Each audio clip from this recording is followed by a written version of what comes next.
গুপ্তধন ও পরিশ্রমী কৃষক। বাংলার একটি শান্ত সুন্দর গ্রামে থাকত এক পরিশ্রমী কৃষক, নাম তার রহিম।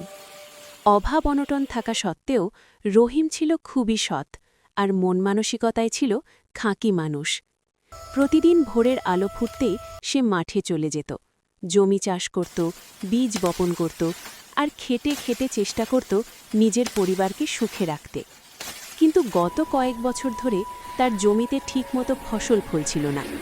একদিকে বাড়তে থাকা ঋণ, অন্যদিকে ফসলের ক্ষতি, সব মিলিয়ে রহিমের মনটা কেমন যেন ভারী হয়ে আসছিল। একদিন গাছের ছায়ায় বসে সে দীর্ঘশ্বাস ফেলে বলেই ফেলল, মনে হয় আর পারব না, আল্লাহই জানেন কি হবে আমাদের।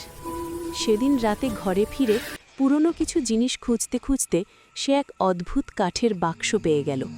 এটি তার বাবার রেখে যাওয়া পুরনো সিন্দুক। জমে থাকা ধুলো সরাতেই সিন্দুকের ভেতর থেকে বেরিয়ে এলো একটি হলদে রঙের কাগজ, একটি রহস্যময় মানচিত্র।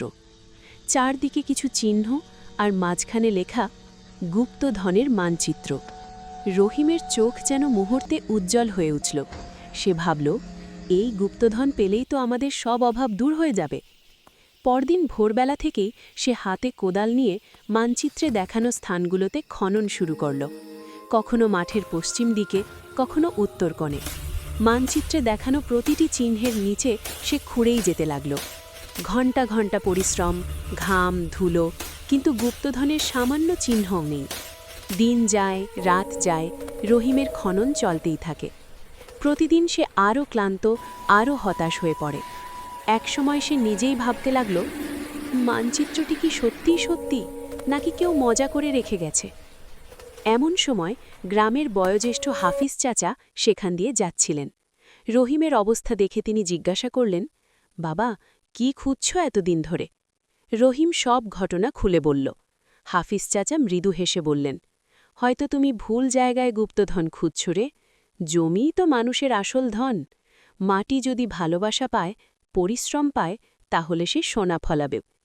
রহিম গভীরভাবে কথাগুলো ভাবল, তারপর সিদ্ধান্ত নিল, আর খনন নয়, এবার জমিকে ঠিকভাবে চাষ করবে।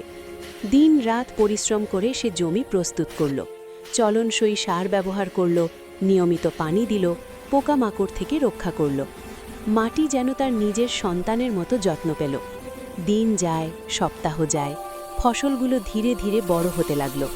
সবুজ শস্য যেন ঢেউ তুলে বাতাসে দুলতে লাগল, আর রহিমের মুখে ফুটে উঠল দীর্ঘদিনের অকৃত্রিম হাসি। অবশেষে এলো ফসল কাটার সময়।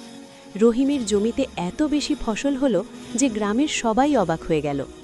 একখণ্ড জমি যেন তার পরিশ্রমের প্রতিদান হিসেবে সোনার ভাণ্ডারে পরিণত হল। রহিম খুশিতে কান্না করে ফেলল। সে ভাবল, এই তো সত্যিকারের গুপ্তধন। অভাবের দিন চলে গেল। পরিশ্রমের ফসল তাকে সম্মান, সুখ আর স্বাচ্ছল্যতা এনে দিল। সেদিন রহিম আবার সেই মানচিত্রটি খুলল। নিচে ক্ষুদ্র অক্ষরে লেখা আরেকটি বাক্য ফুটে উঠল, যেখানে পরিশ্রম হবে সেখানেই গুপ্তধন। রহিম হাসল, মন ভরে গেল শান্তিতে। সে বুঝল, তার বাবা তাকে শর্টকাট নয়, বরং পরিশ্রমের মূল্য শেখাতে এই মানচিত্র রেখে গিয়েছিলেন। এরপর থেকে রহিম গ্রামের অন্য কৃষকদেরও বলল, কোনো শর্টকাটে সুখ আসে না। মাটি ভালোবাসা চায়, মানুষ যত্ন চায়, আর জীবন চায় পরিশ্রম। রহিম গ্রামের মানুষদের কিছু ফসল দান করল, অসহায়দের সাহায্য করল।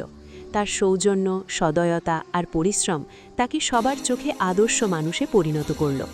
এভাবেই রহিম খুঁজে পেল সত্যিকারের গুপ্তধন, পরিশ্রম, সততা আর মাটির প্রতি ভালোবাসা। পরিশ্রমই মানুষের আসল গুপ্তধন।